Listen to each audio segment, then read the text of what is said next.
का शीर्षक राम उपवास।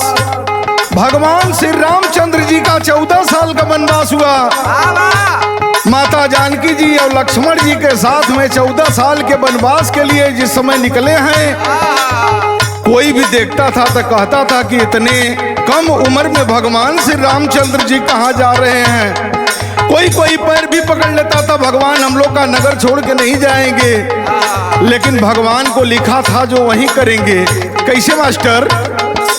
14 बरस में 7 दीनावा ना भोजनवा कैला हो रघुबर।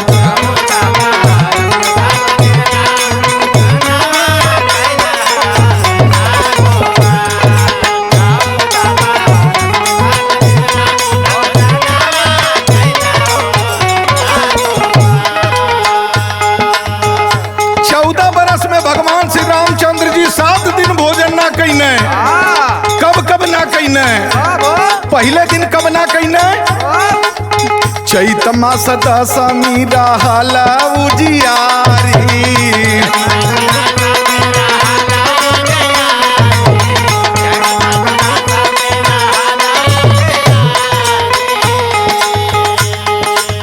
सगरी नगरिया के शोकित नर नारी।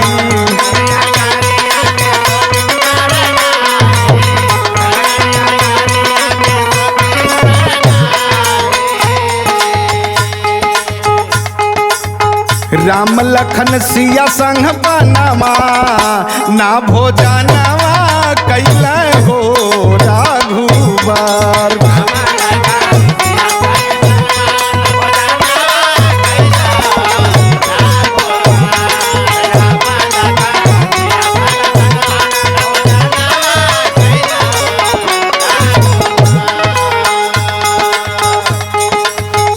चैत मास दशमी रहल उजियारी।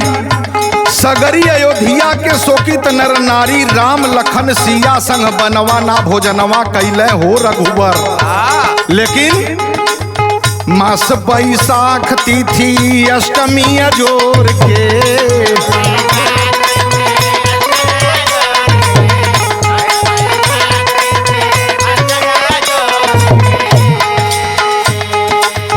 लगली खबर दिहली जिया झका झोर के।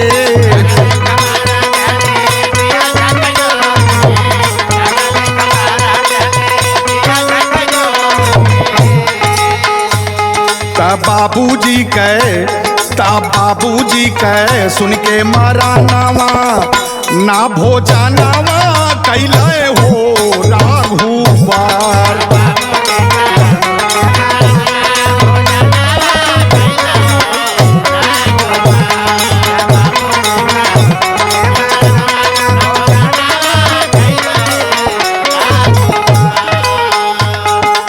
भगवान श्री रामचंद्र जी जौने दिन अपने घर से निकल के गई न, वह दिन भोजन ना कहीने। और जहिया उनके बाबूजी का आखिरी डेट हो गया, वह दिन भी भोजन ना कहीने। लेकिन आगे कब भोजन ना कहीने? शुक्ल पक्ष अष्टमी और तिथि माघ मास में।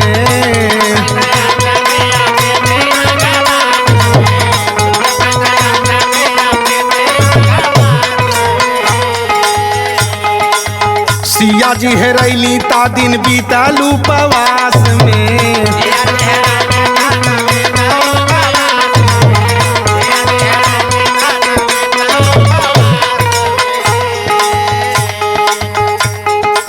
रथिया बैठाई के रमनवा ना भोजनवा कैले हो रघुबर।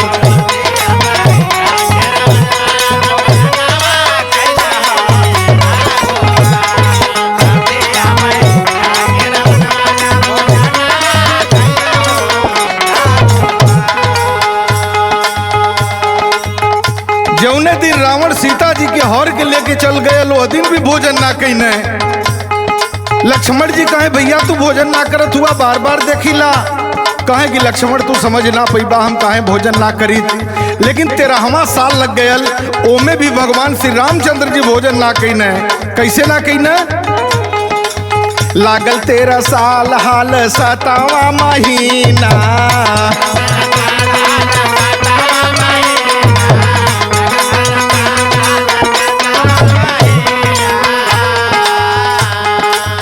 मन गम घीन दीन बीतल खैले बीना।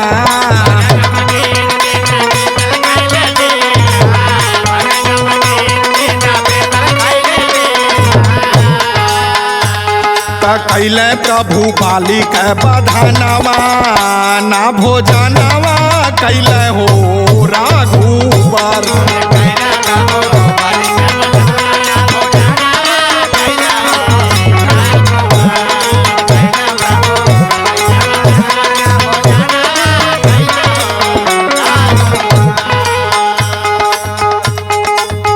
भगवान श्री रामचंद्र जी वो दिन भी भोजन ना कैले जौने दिन बाली का वध कैले रहना।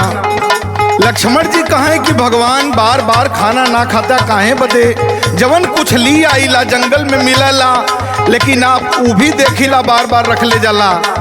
कहे कि लक्ष्मण सुना काहे ना खाई, कैसे चैत कृष्ण चाउथी के भयल ना भोजनवा।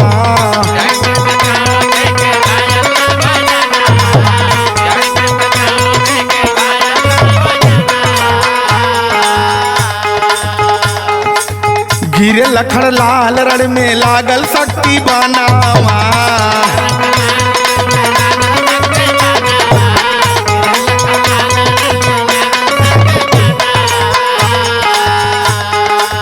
झरझर बरस नयनवा ना भोजनवा कैले हो राघुबर।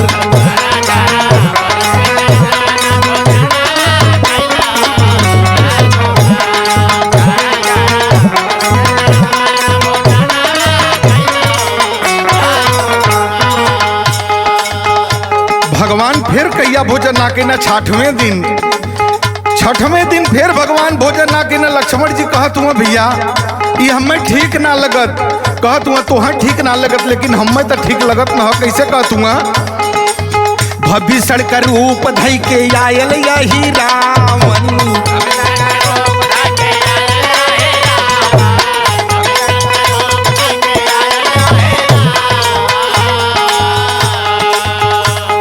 भीषण का रूप धर के रावण ले गया पतालपुरी में भगवान श्री रामचंद्र जी के साथ में लोगों को बलि देने के लिए।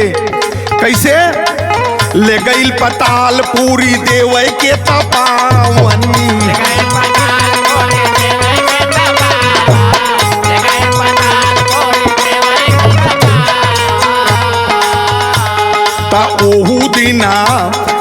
ओहू दीना वंचिता बीरानवा ना भोजनवा कैले हो राघुबर।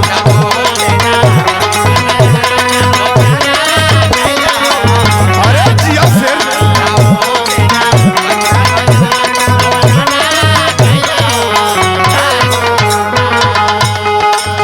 भगवान राम आखिरी बार भोजन कब ना कैने। हमारे कवि जी का कलम गवाही देते सियाराम कवि जी का। कैसे कृष्ण चैत चतुर्दशी चैता के वार के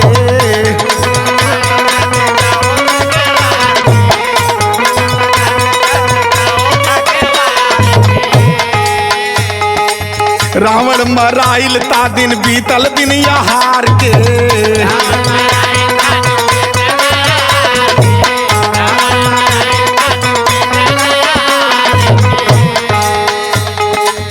ध्याय सिया राम कै विधानवा ना भोजनवा कैले हो राघुबर।